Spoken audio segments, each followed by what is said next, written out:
The guys who don't yell but are in leadership positions, when they do end up getting upset, they don't even need to yell.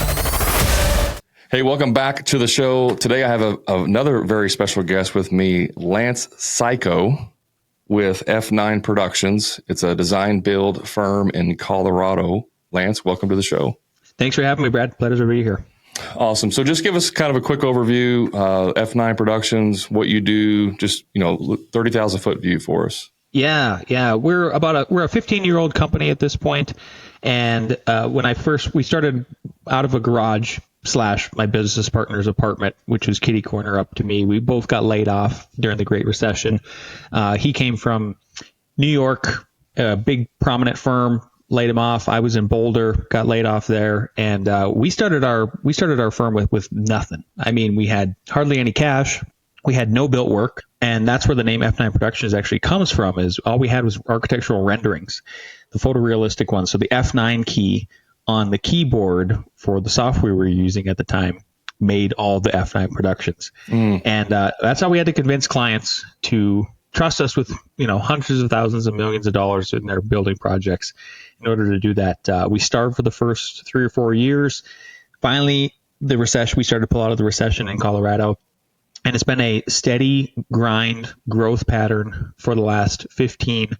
And now we're up to 10 architects, interior designers, construction managers, that type of staff. And we started our first design build project was a tiny house, actually, in 2013. We were on HGTV for a couple weeks, every other week. And we won an International Architecture Award for it. And that kind of set the tone for us going, hey, what about design, build, and then eventually develop? We built a second set of tiny homes for Subaru after they saw us on HGTV, made enough cash to finally buy a piece of land. I'm sitting in our development right now, our office that we designed, built, and developed. It was a 6-plex and a triplex. And then after that, we went full-fledged design plus build, and it's been an awesome ride. So you have your background as an architect, is that correct? And it's actually a builder. Carpenter. I mean, I started 42, so I've been swinging a hammer for 29 years, on and off. And when I was 13, I grew up in northwest North Dakota between a cattle ranch and a sugar beet farm. And I tried working with my dad for 1 week. Didn't work. Yeah, exactly. You probably get it. I mean, we were both pretty stubborn, and I just didn't really like that kind of work, even though now I literally am like, I just got done gardening. Like I have a huge nonprofit community garden. And I still farm and stuff like that, but didn't like it. And so what I did is I quit, and I said, hey, I'm going to go just call your best friend, Bruce. He was the general contractor. I want to try building. I'd always been like a Lego kid, a drawing kid, just really interested in like tactile building stuff. My grandpa was a carpenter and a builder, and I kind of wanted to see what that legacy was like. So called him up that night, and Bruce, I said, hey, I'll do whatever, can I just have a job? And he goes, yeah, I'll pay $7.25 an hour. You can be my gopher. I was like, oh, cool. What's a gopher? He's like, oh, you're going to go for this, go for that. When you're done going for the things, then you can get up on the roof with the big boys and learn how to roof. I was so intent on I want to learn how to roof. I want a skill. That was the best gopher he ever had. And about halfway through the summer, Bruce pulled me aside and he goes, how much do you think I'm paying you? How much do you think I'm charging the owners for every hour of your labor? $7.25. And he laughed, and I was embarrassed. And then Bruce is the first entrepreneur that I ever experienced in my life. He explained how service-based businesses work, that there's a 2 to 3x factor of labor that, you charge. And I go, isn't that stealing? And he goes, that seems immoral. And he goes, no. There's profit, there's overhead, there's risk. This is how it works. This is how you maintain a sustainable service-based business in the construction industry. And I also at that point I had this lens of, wow, Bruce doesn't have an anxiety about money. My dad does. I had the rich dad, poor dad experience before I even read the book. And I was like, end of the summer, we were done. We did 80 roofs. It was amazing. And the end of the summer, he pulls me aside one more time and he goes, what do you want to be? I go, I want to be you. How do I become you? I was just so sold on being Bruce, his general contractor, builder. And he goes, next year you don't work for me. I was like, what? And he goes, yeah, you got to go learn framing. And then next summer after that, you should go learn foundations. And then after that, et cetera, et cetera, et cetera.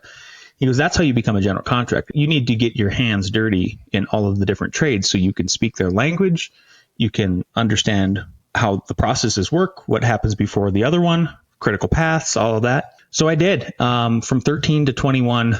Then I went and tried to work a different trade every single summer. Went to tech school for 2 years in Wapaton. I had no intention of being an architect right away. It was like builder first. But then we got to our capstone in the tech school for building construction tech. And the word architect finally came into my brain because we were building a house as our capstone.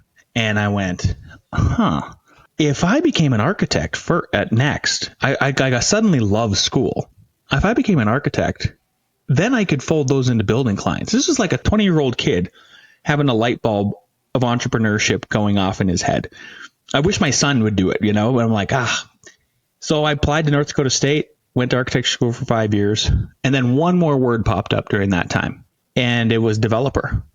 And I went, oh, goodness. Like I never even, growing up in a town of 500 people in Northwest North Dakota, like these are not people you work with a lot. Developers, architects, right. Builders a little bit, right? Obviously. When that developer light bulb went off, that one really stuck with me. And that kind of then to recap, F9 and what our trajectory to where we became design, build, and then develop. And now design plus build is kind of a full circle. Great story. Yeah. I started out very similar to you. I actually took architectural drawing in high school. I had T&I classes. It was, 2-3 hour classes in high school. But no one told me you had to actually have good grades in order to get into architectural school, right? I was going to go to Ball State, which is a very well-known architectural school. Mm-hmm. Obviously, I had no chance of ever doing that. So then I just like, hey, let's go into the military. But still, like in summer, going and working for people, framer. At my dad's business, his boss was adding on a room, and he's like, hey, you got a guy, he's by himself. Why don't you come help him out? Did that for the summer, Habitat, one summer, stuff like that. And then it was actually like 7-8 years later, I found myself back into construction. But you are an architect then. I mean, you actually went to school got the degree, yep. Know how to do all that. Awesome. And then was your partner, was he an architect, or what was his? Your business partner? he did drafting like you in high school. Okay. Managed at least good enough grades to get an architecture school. So Similar story. But he did also he's a National Guard guy. So he's a veteran technically. But yes, he's an architect. He and I graduated. We became best friends. We actually hated each other in college. Second year of college. What I noticed about him is I was just like intrigued by this guy because everybody loved him. But not like girls were like flocking at him to date him. It was just it's a friend. All the guys, like everybody just loved this guy. And I was like, what does he have that I don't have? And then he, on the opposite, he would look at me and he'd be like, I would, have all these girls to date. And I was pretty good at that. And he was like, well, what does he have that I don't have? And I was cocky in my own regard. He was also pretty arrogant in his own. And we thought like, no, there's no way. Well, second semester of studio, we both like felt the urge and the challenge to sit right across from each other. And we did. And all of a sudden it became like, oh, this guy's not so bad. This guy's not so bad. Maybe we should work together. So then the next year we did our first design project together after we saw each other leading other teams and totally having trouble with other teams. Then we did a project together, won a skyscraper competition, and then became best friends just because we were like, oh, you're the yin to my yang. Like I'm the engineer. You're the big lofty idea guy. You're the good cop. I'm the bad cop. And then, we graduated number one, number two. We like to joke in some ways that I'm number one. He's number two at the top of our class. We had no intention of starting the firm, for like 10 years, but push came to shove. And it was like, he got laid off before me. He went back to construction management in North Dakota State thinking, I'm going to get another master's degree. This recession's 1 year. We didn't know any better. We're just young guys. We had no idea. Nobody did actually for that Great Recession, right? It was literally the Great Recession. And so he finishes, has to go live, can't get a job. Economy's still in the dumps. I get laid off when he graduates with that second degree.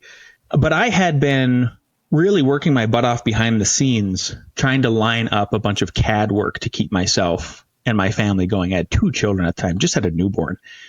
So when I got laid off, it was like super devastating from just a masculine kind of standpoint of like being a provider and a protector. So I managed to get a bunch of CAD work, kind of remote stuff that I worked for doing a bunch of modeling stuff. It was sort of architectural and everything. Then I got a house and I got a clinic. Actually brought the clinic back to the architects that have laid me off, which was kind of hilarious and ironic.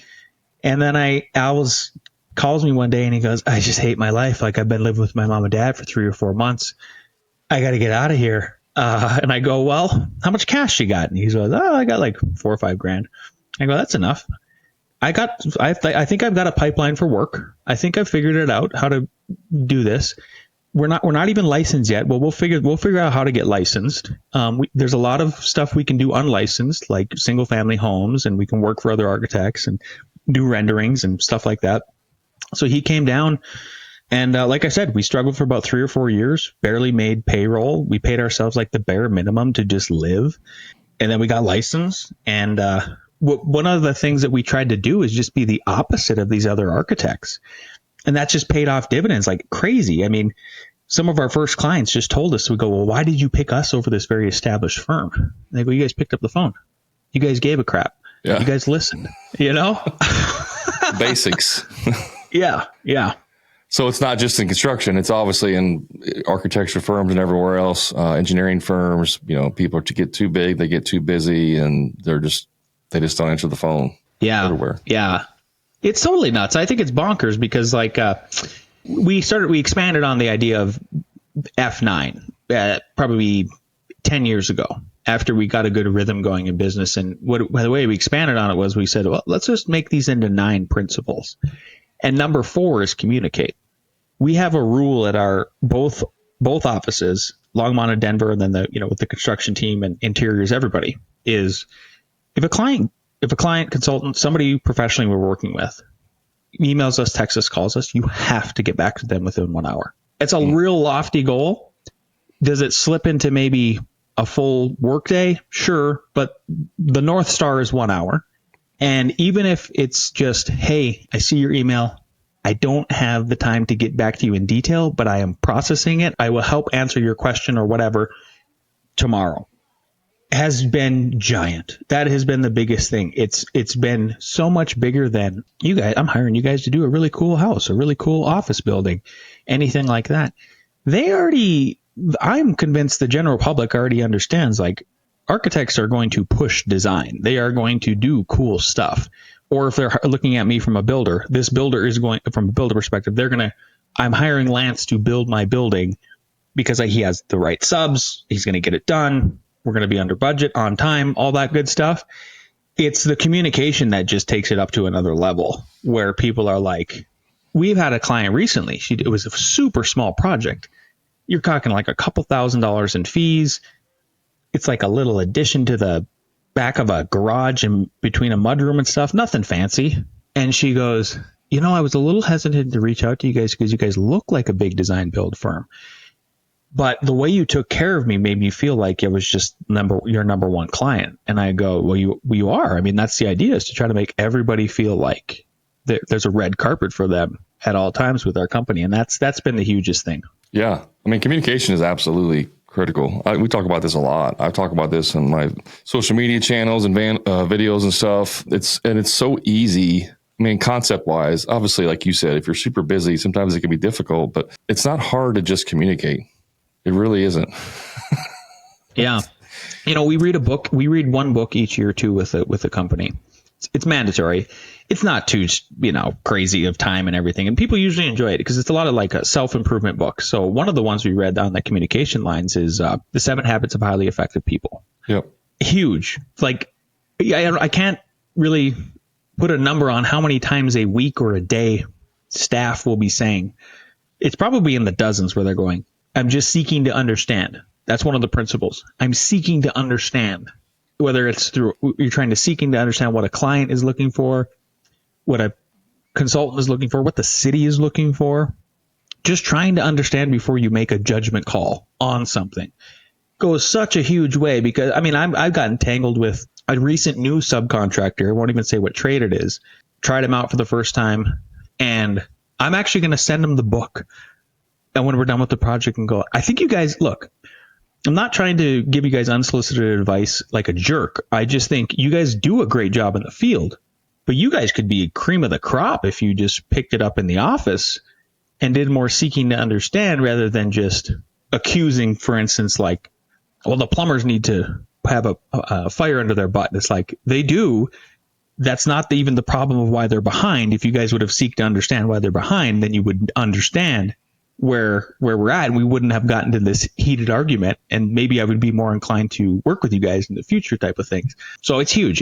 And there's just all of those methodologies behind the communication that I think are key to figure out. Well, I've had this conversation many times, even recent guests, we've talked about it. I mean, there's a lot of ego in construction, right? And so, and I teach sales for contractors. And so like one of the things is like, you don't make any assumptions ever.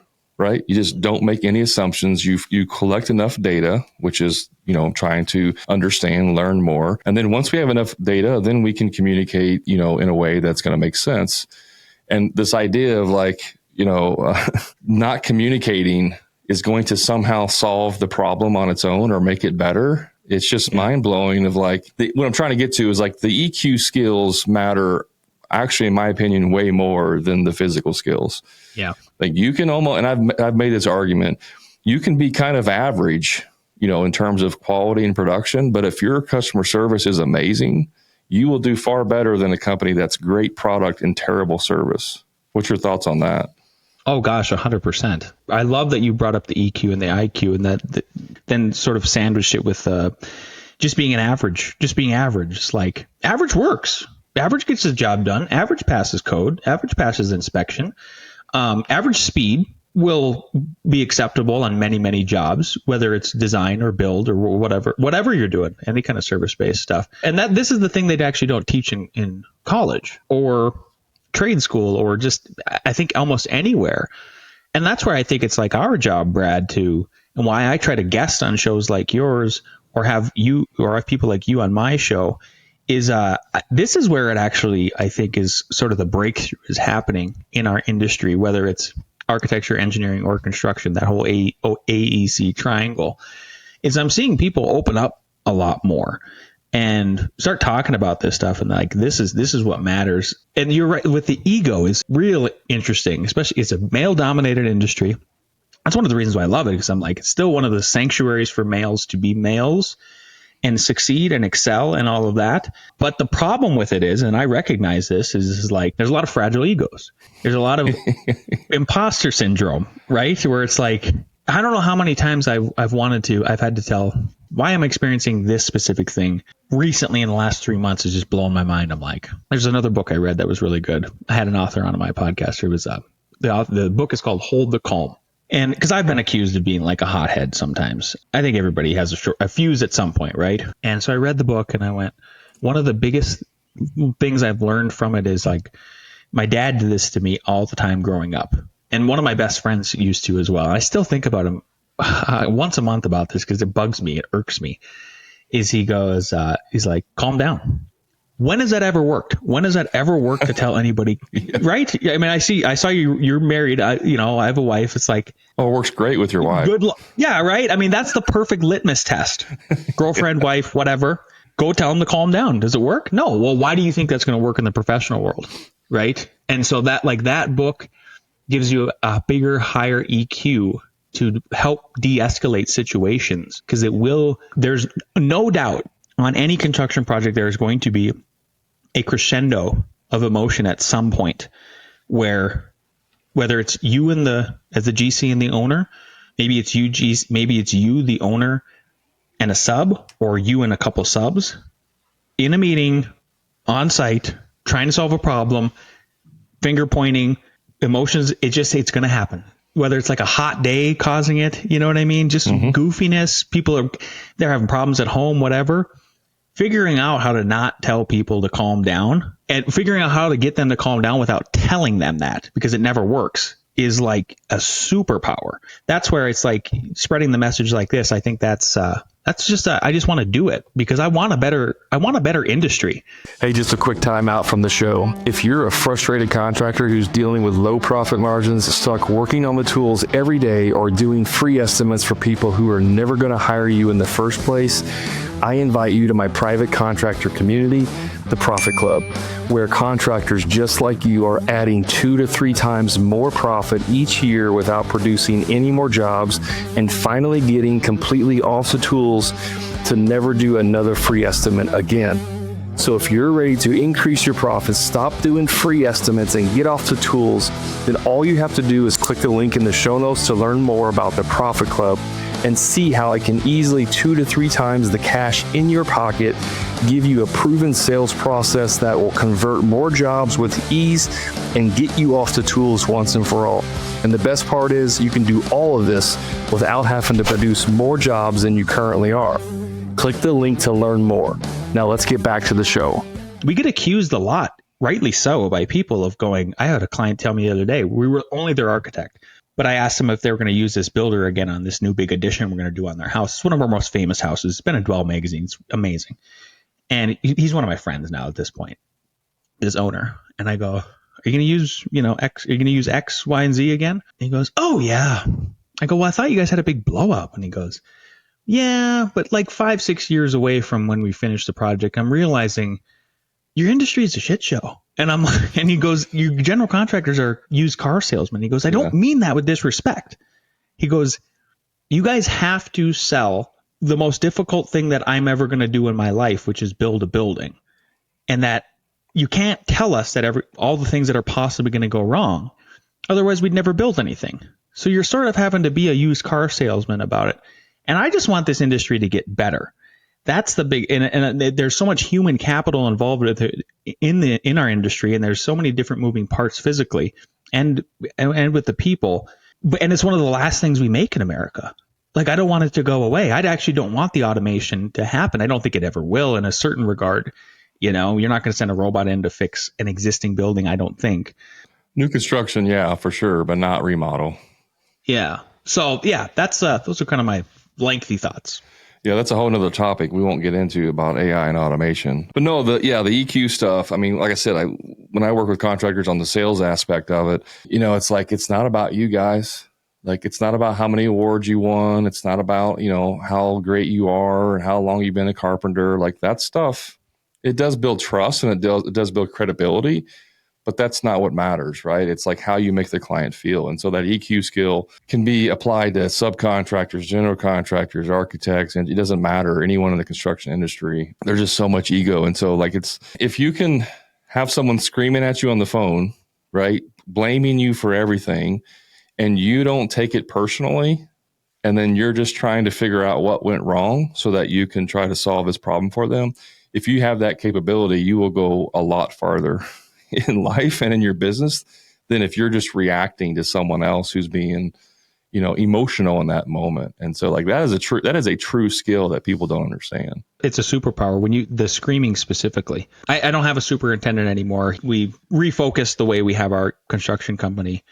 But when I did, and I was teaching him, there was multiple times where the owner would scream at me, and then we'd be done with the meeting and he would go, are you okay? And I'm like, I didn't lose. Like, it's not that I won, but like, that person definitely lost, and they got it out of their system, and everything's going to be fine tomorrow. And we solved the problem, but they just had to get that out of their system. And that's why it's a superpower. And holding the calm is like, if you can do that, you're always the adult in the room, and everybody sees it. Like, there's been plenty of times where it's a husband and wife duo, and the husband loses his mind, screaming, yelling, and the wife's like, I'm so sorry. And she knows he's the one, right? And I know that, like, as long as I win over the wife, like, did I lose? No, I won over the wife. That's what matters. Because they spend the most of the money anyway. I mean, it's statistically true, Right. So, yeah. No, there's a funny story. There was a local builder who was pretty well known. I mean, he was considered one of the top, builders in the area. But his reputation was, this was coming from an electrician that I was using. He was saying, one time we were on a site and there was a problem. And so, and I don't know if it was the electrician's fault or not, but the builder was upset, and they're having a conversation outside on site. And in the middle of the conversation, the builder just left and got in his truck and drove away. And then about a minute later, 30 seconds later, the electrician's phone rings, and it's the builder. And now he's yelling at the top of his lungs. And so he couldn't yell in person because it was too confrontational, right? So he had to get on his phone and do that. And that was just his reputation, which is insane to me.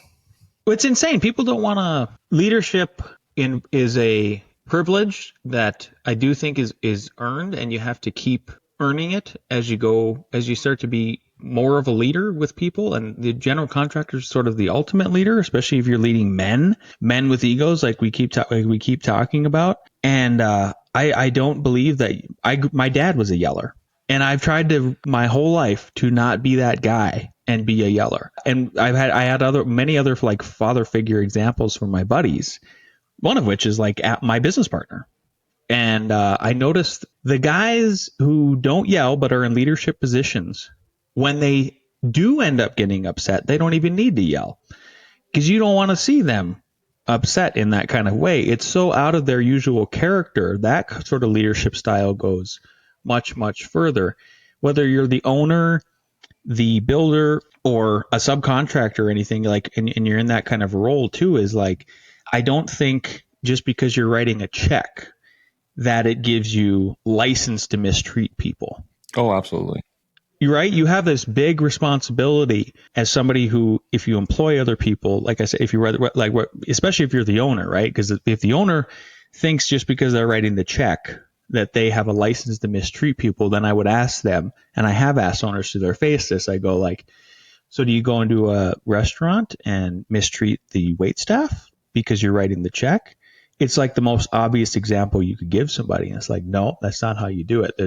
Leadership is a craft in itself.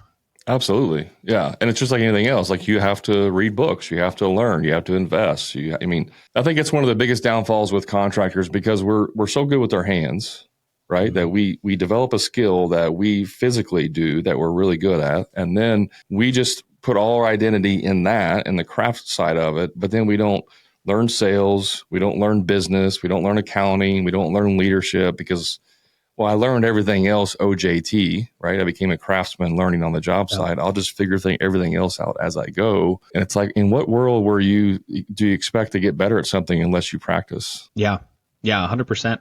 And it's not our fault, right? Because that's our primary focus initially. I'm totally with you. We get the whole critical path. We understand, especially if you're a GC, then you understand like what comes first, what comes next, what comes after that. Who do I need to make sure is there that day?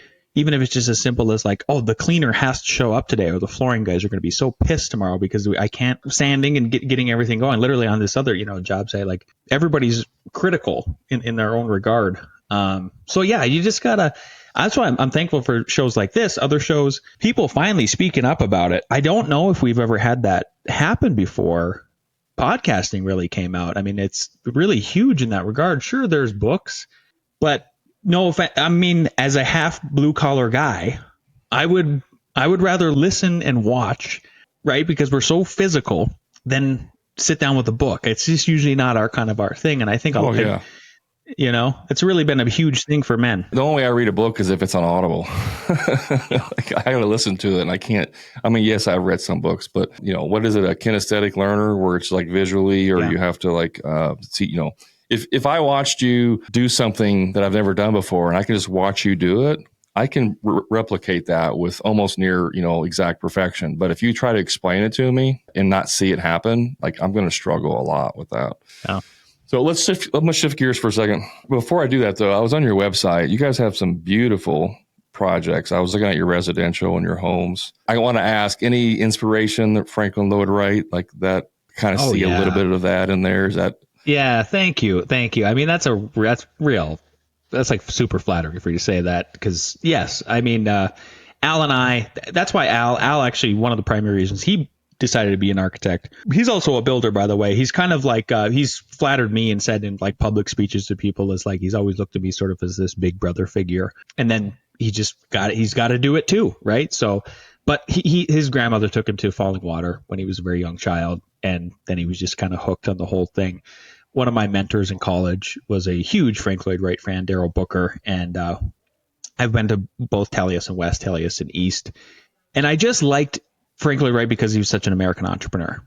He's like a hypomanic. This is one of the most recent books I've read, is like the hypomanics and I'm clearly one of them. And I wish they would do a segment on him. But the thing that we've always tried to really take from what he did as an architect and a builder, because he was also a builder, is that he was out there physically with, especially in Taliesin, West and East, he was out there with the architects insisting that they should build, which is, I think, too. It was like, go pick up a hammer as an architect, please, so that you can have empathy for the field. These men are risking their lives to build your beautiful buildings.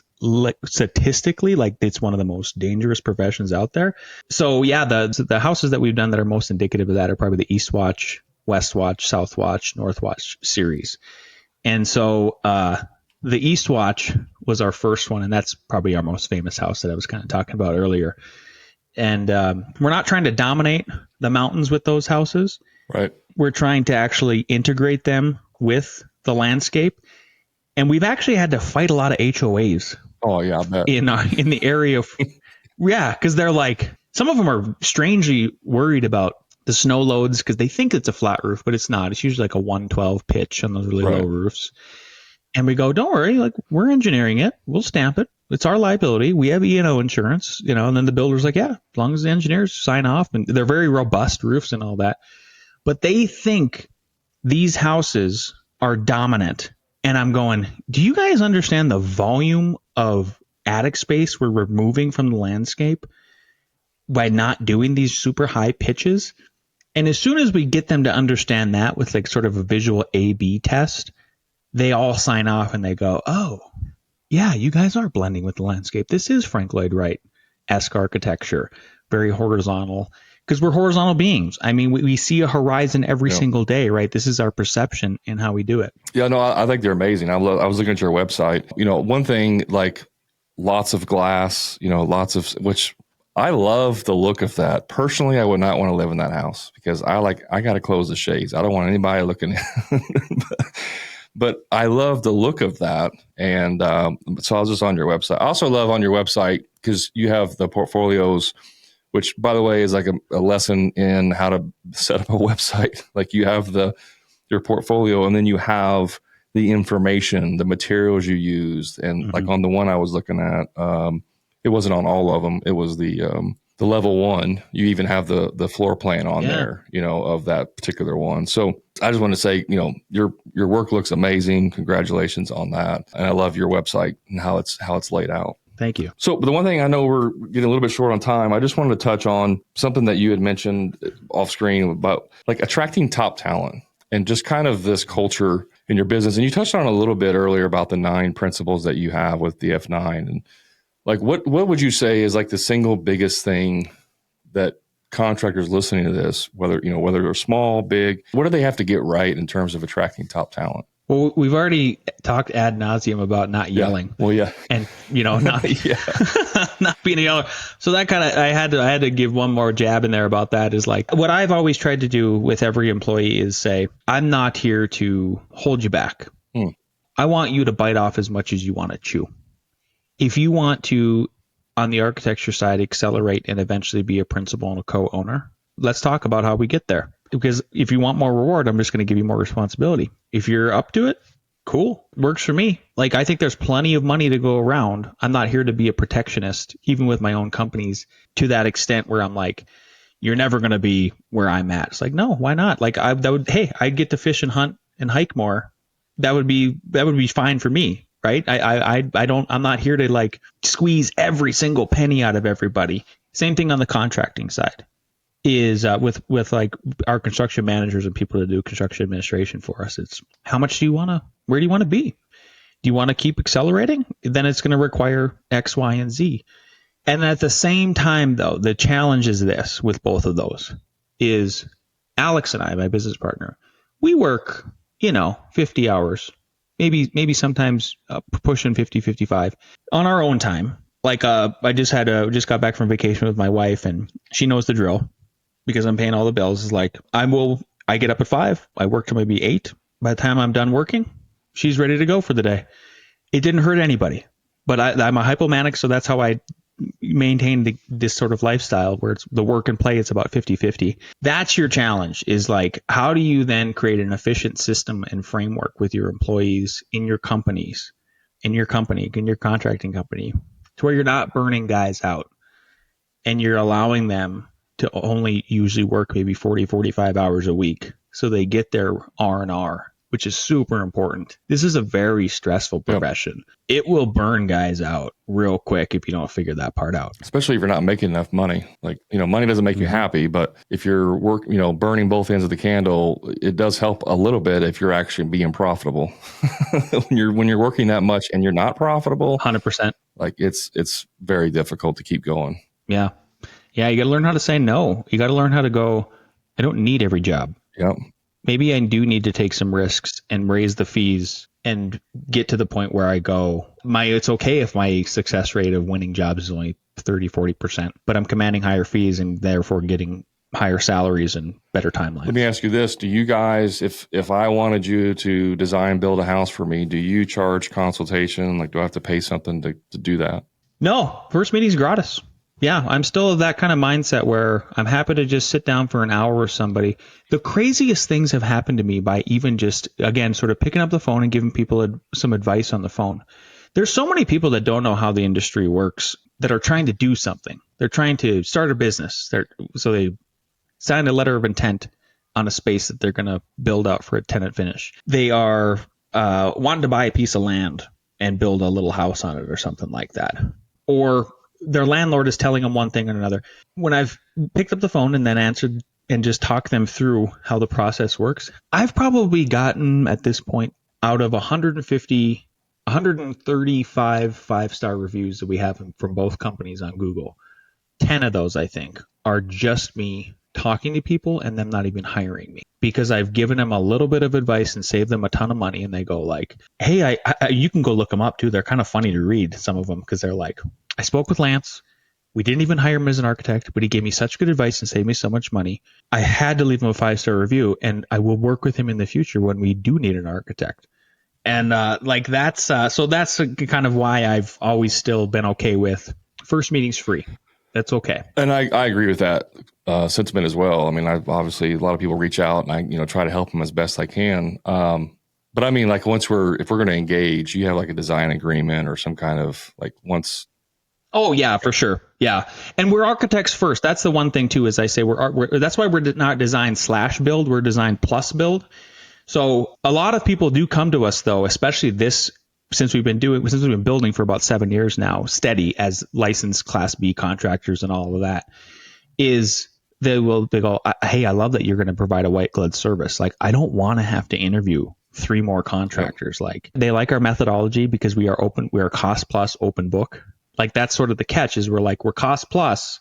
It's not a fixed fee. It's a fixed percentage on all the subs and everything on top, how we make our money, but it's a moving target. But you get to see all the bids. It's not closed book. You're fully engaged with us looking at we can engage multiple subs and all of that. So they come to us and they go, and I go, but here's the deal is we're going to be your architect first. We need to get about halfway through that architecture process and see if this is still a good fit for another 2 years. And I go, because it's going to be a year to build your project. Then we have to warranty it for another year. After that, this is a long-term thing if we're going to go the full design plus build. And then they have to meet a couple of other criteria. And here's where it's sort of like, I didn't realize this would happen until, we started doing it. Like I didn't have this epiphany when I was 20, but it's like, man, I can be pretty picky about who I build for. There's a likability part of it. And are we going to have the sort of temperaments we need for each other over those 2 to 3 years? Because there's going to be high points and low points and all that. They have to be within a 30 to 45 minute radius of my Northern Colorado office in Longmont. And then they got to be cash. And I don't mean that we're skirting the IRS. It's like, I don't want to deal with Wells Fargo. I like if you are some of our commercial developers, it's hard money. The draws are easy. It's self-inspections. The homeowners who we're doing with these multi-million-dollar homes for, or even just these little additions, again, not having to go through a bank. It's a streamlined process and those sort of things. So yeah, and our architecture services are usually between 5 and 10% of a total construction budget. Contracting, we're those guys that are between 15 and 20% markups on everything. And we just, people trust us to go there and they know that we're going to get it done for those kind of fees. There's a lot less change orders. It just works. Yeah, no, I love I mean, I'll be honest, I'm not a huge fan of cost plus, but it works if you actually have good systems, you have good teams, and you're controlling that process, throughout. I know guys that are like, yeah, we'll do cost plus, and I'll use your subs that you want, your brother's a plumber, and I'll go ahead and use them on. Oh, And it's like, what are you doing? yeah. I've tried that recently on one, and I'm just pulling my hair out. But it's only one sub, but it's still such a wrench. Well, there's just so many. I'm like, I trusted you. Yeah, there's so many things, where it's like this sub does this task, and the other sub, which can do it, doesn't. But then you replace that sub, and he's not doing that task that the other sub used to do, and now it's like, well, who's going to do that task? And it's just there's so many little things that come up like that you can't control that. Yeah. What I wanted to point out was, when you're first starting, obviously you got to get work, you got to get food, food on the table. You got to get work coming in. You're going to have to work for people that you probably don't want to work for. But once you kind of establish that reputation, you get to pick and choose. You don't have to work with everyone. Just because the phone rings doesn't mean that you have to do work for them. And so I think for a lot of guys, it's hard for them to, and it's a scarcity mindset. Well, if I don't sell this job, I don't know if the next one's going to come in a month. And so I have to sell every job that comes in. And I just think that sets you up for a lot of failure working for people who in the end were, just absolute nightmare clients to work for. And everyone walks away from that with a bad taste in their mouth. Yeah. You got to figure out how to identify the red flags right away. You got to become a Genesis 128 guy. That's what I am, is a be fruitful and multiply, like that's the mindset of abundance. This idea of scarcity. I don't know if you're an outdoorsman, Brad. I am. And it's like, I go look at the woods all the time in Colorado, and I pointed out to my children, I'm like, do you see how many trees there are? Like, it's crazy. I'm not sure the people from New York City ever understand that nature is almost infinite. Like, it probably is. I mean, it just seems like it's the abundance there. And then that's what brings me back to folding that into business is it's okay you got to figure out how to say no to some people. It maybe doesn't happen right away. Like you said, Brad, you gotta, and then when you don't do it right away, because you have to eat. Yeah. That's only going to make you tough. That's going to make you stronger. Like, I would hope you learn some lessons from working with those difficult people that make you stronger, better, higher EQ, all that stuff. Absolutely. Yeah. I mean, even like using clients' materials and stuff. I mean, it's like, no, I'm not doing that. I don't care if you get a discount at this place. We have systems in place that we've developed over the years. That way we can streamline the process and deliver to you the highest quality product and experience. And if you change one thing out of that, it just blows the whole thing up. Yep. So also, I know we're getting short on time, Lance. Really appreciate you taking time coming on here and talking about your experiences and the amazing business that you've built. If someone wants to just learn more about your business or even maybe have you build a house for them, what's the best way for them to get in touch with you? Yeah, two ways. Go to f9productions.com. You can fill out the contact form. You can sign up for our newsletter. We send a newsletter every month that keeps you up to date on all of our latest and greatest and cool stuff. And then you can go to linkedin.com and you can type in LANCE, last name Cayko, CAYKO. I will link in with almost anybody. I post some real positive motivational stuff on there about every week. That's personal and professional. I just went on this huge, crazy hike with one of my best friends, 15 miles, 35,000 steps, 4,000 feet of elevation gain, and tied it all back into like how things make you stronger while you're looking forward. Awesome. Yeah, definitely check out his LinkedIn. We'll put links in the show notes too for those that people can get access to that. I always ask all my clients this question. You've mentioned a few during the episode, but what's a book that you're currently reading or one that you would recommend? Oh, well, now I got to give you two answers for that. Okay. Yeah. So the first one that I recommend, especially every man who's listening to this needs to listen to Marcus Aurelius's Meditations. It will 100% change your life because there it is. There it is. I love that. Yeah. I try to read it once a year at this point, like hiking, just like you. Like I'm very much an auditory guy. And the other one I'm reading is, especially if you're an entrepreneur, it'll help you understand yourself better, or other entrepreneurs that you're working with, is The Hypomanic Edge. I've never understood myself more, or my wife has understood me at a hypomanic edge. It has these really cool stories about like some of our founding fathers, for example, like Alexander Hamilton, hypomanic. Yeah. Clearly. I mean, this is how these dudes work. So yeah. I have not heard that book. I'm definitely going to check that out. The Hypomanic Edge. Do you know who the author is? John D. Gartner. Gartner, Gartner. Awesome. Phenomenal book. I'll definitely check that one out. Cool. That's why I asked the question, because I always learn new books to read and get more information. So You're doing it right, brother. Lance, thanks again for being on the show. It was awesome. I really appreciate it. Thanks for having me, Brad. Pleasure. Guys, that's the end of the show. You know where to find me on the socials. Just search for the Hammer Grind Podcast. And remember, until next time, profit is not a dirty word.